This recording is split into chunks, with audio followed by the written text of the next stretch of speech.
बांग्लादेश में एक बार फिर खुशामदीद। जैसे कि आप देख सकते हैं कि मैं अपने स्टूडियो में नहीं हूँ, एक नुमाया जगह पे ये मौजूद इंटरव्यू हूँ। भी ख़ास है और और यूँ कि पाकिस्तान के दुनिया भर से जो ताल्लुकात हैं उस पर शहमगोइयाँ होती हैं, बात की जाती है कि शायद दुनिया हमारी दुश्मन है। ये कहा जाता है कि तमाम आलम पाकिस्तान के ख़िलाफ़ काम कर रहा है।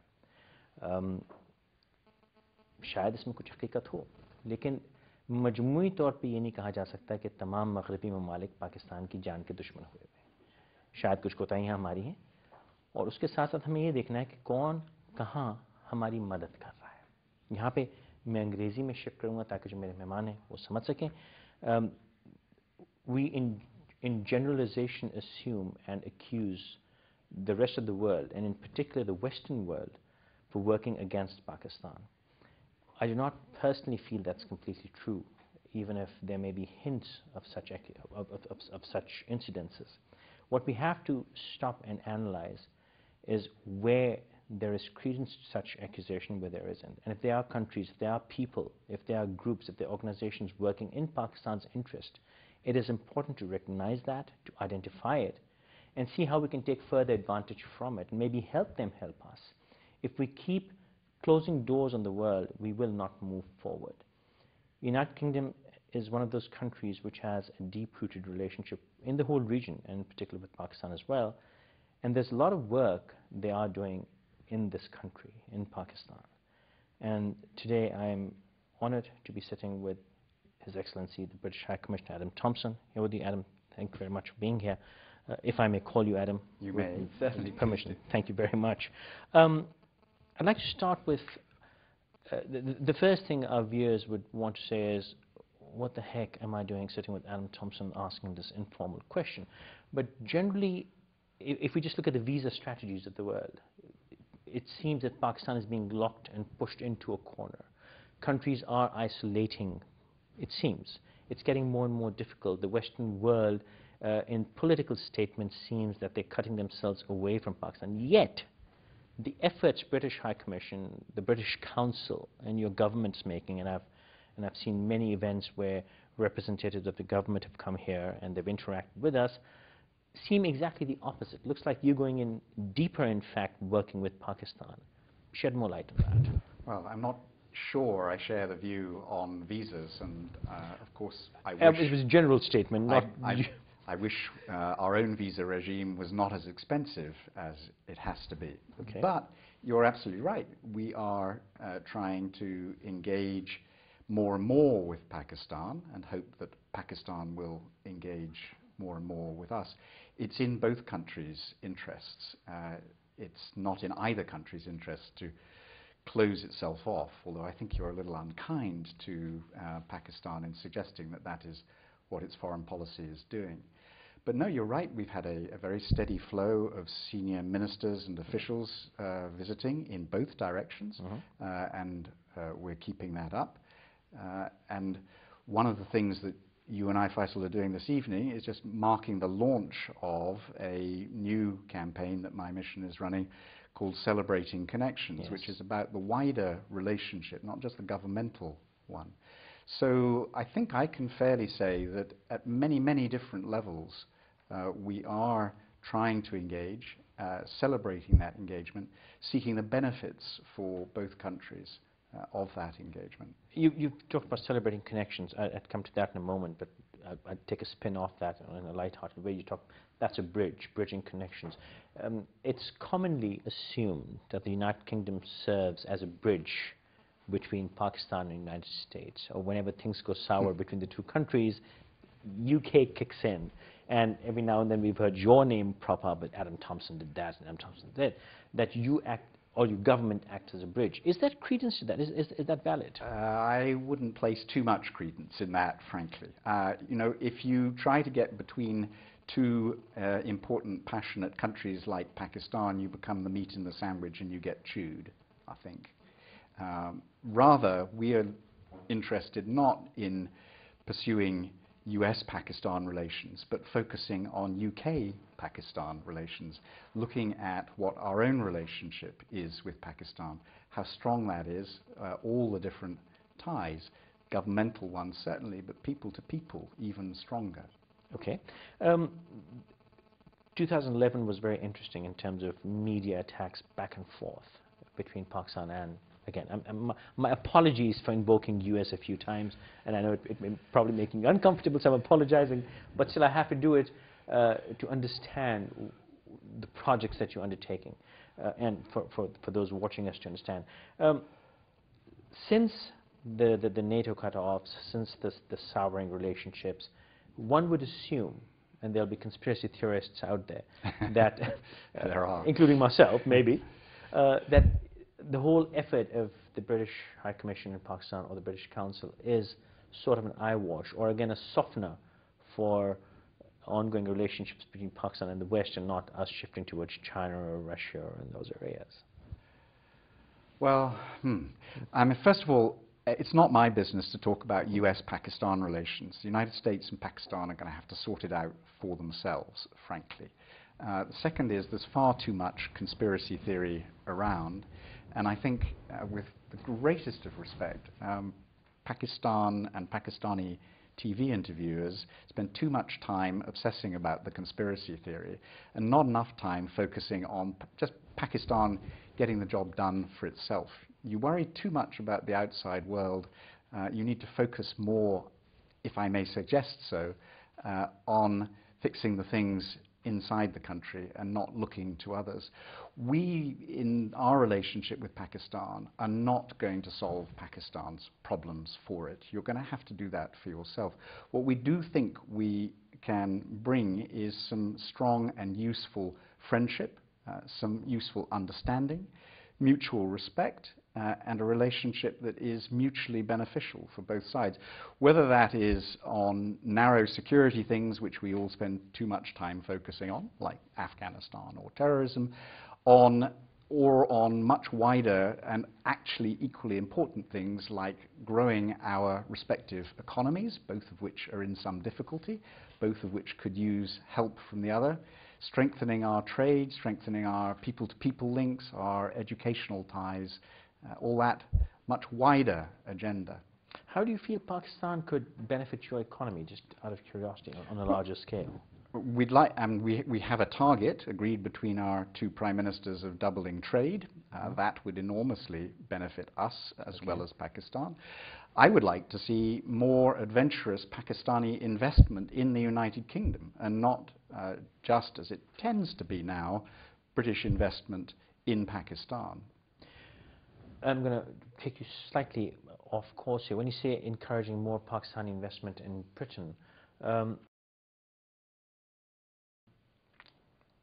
we are going through our own economic crises here. And one of the accusations on Pakistani businesses have been that they move out too much, where we have need for our own capital and our own industrial growth. How do you feel Pakistanis investing in Britain or elsewhere would benefit Pakistan in the longer run, economically? Well, I think that's easy.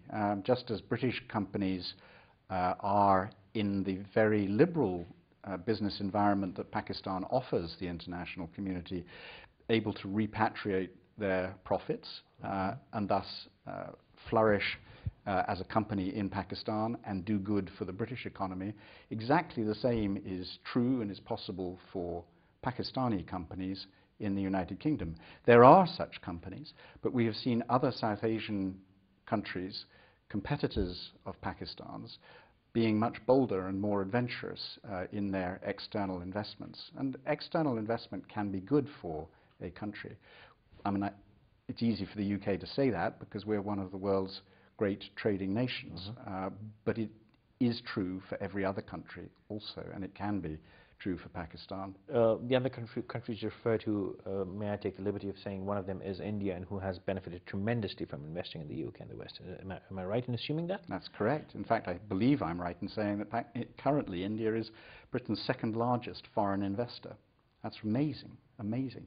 Now, Pakistan's economy is not as big as India's, but all the natural advantages that India benefits from, of language, of culture, of history, of common law, that make it easy for India to invest, should make it easier for Pakistan too. But it's just one of the many areas where we are engaged and seeking to engage more closely between the UK and Pakistan. Trade being Trade being one of them. And as I see from your Celebrating Connections project, there are 5 areas we're covering: culture, development, sports, education, and trade. Tell me about Celebrating Connections. What is it about? Well, this is a campaign over 3 or 4 months that my mission is running to see if we can bring to the attention of our publics in Pakistan and in the UK the strength of our ties across a broad spectrum. Our belief is that this is worth doing because if people are more aware of the strength of the relationship, it makes it easier for us to work together. And by us, I mean not just the governments, but also the peoples, whether it's universities getting together or businesses or sporting relations. When you say strong relationships, where is that strength in relationships between? I mean, there are Pakistanis as expats living in the UK, but how do you feel that will strengthen the relationship between the two nations? Because historically, it's been one-way exodus from Pakistan going towards the West, and also the UK for the longest time. And those who go away from Pakistan are generally assumed not to have much interest back home. Oh. Well, I mean, I can contradict that. You know, I flew in this morning, and 99% of the people on that PIA flight were British Pakistanis coming back to visit.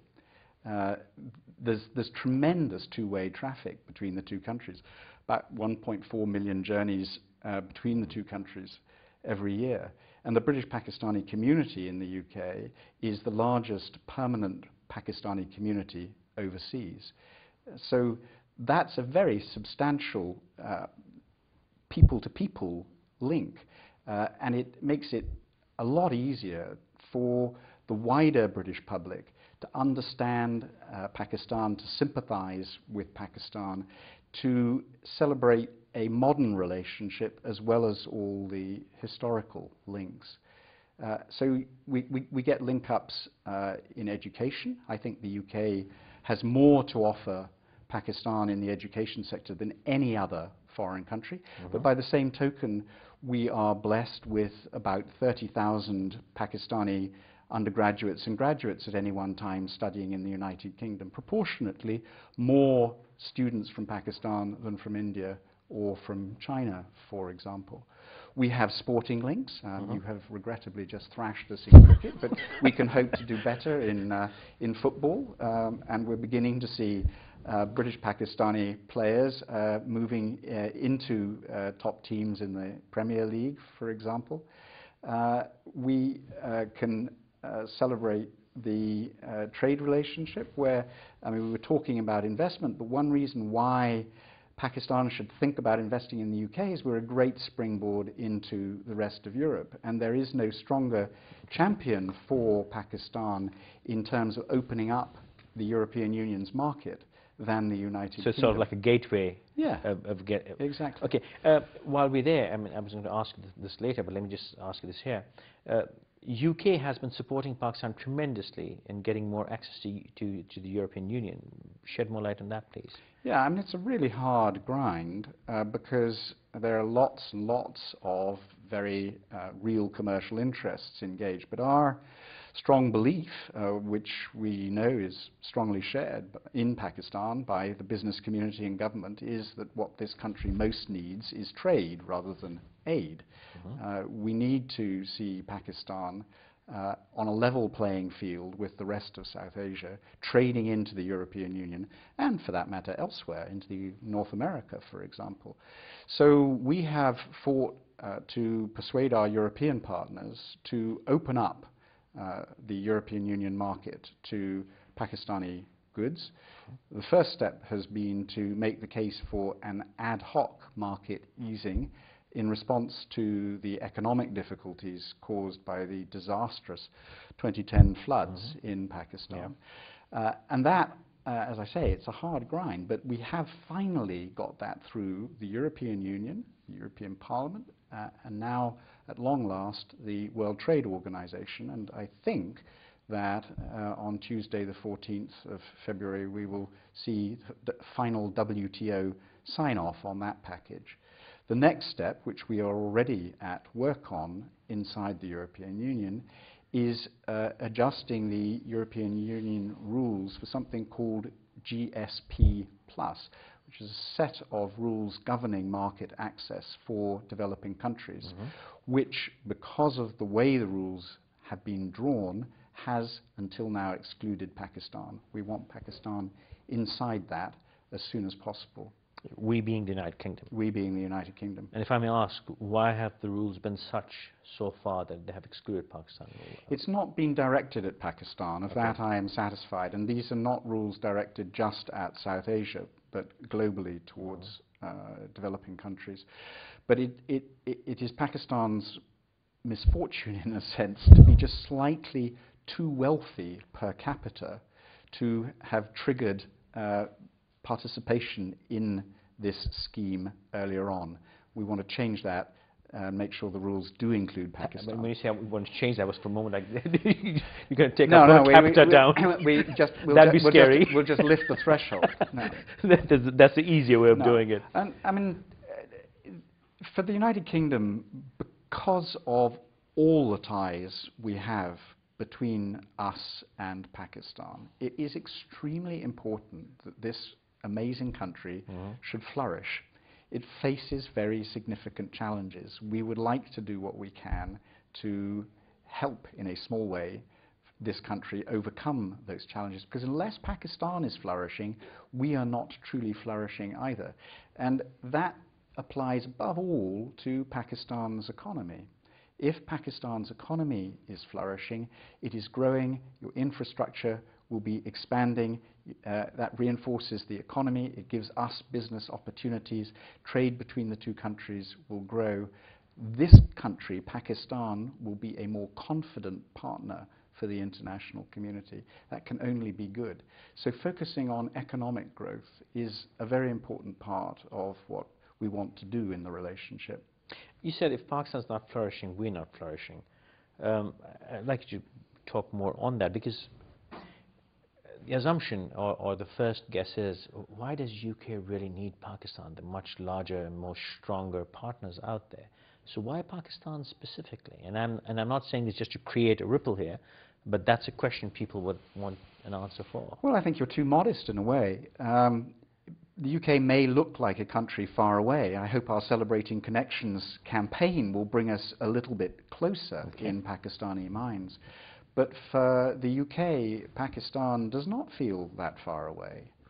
It doesn't feel far away culturally. It doesn't feel far away in the news, mostly, regrettably, bad news.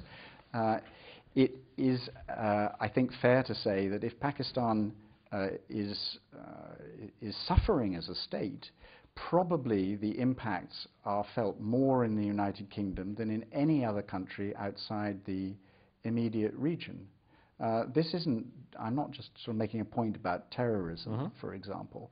I'm talking about things like illegal migration, which is not good for either country, or the individuals who get caught up in it, or organized crime, or the drugs trade you suffer by sitting right next to Afghanistan. Drugs come through Pakistan on their way to the United Kingdom.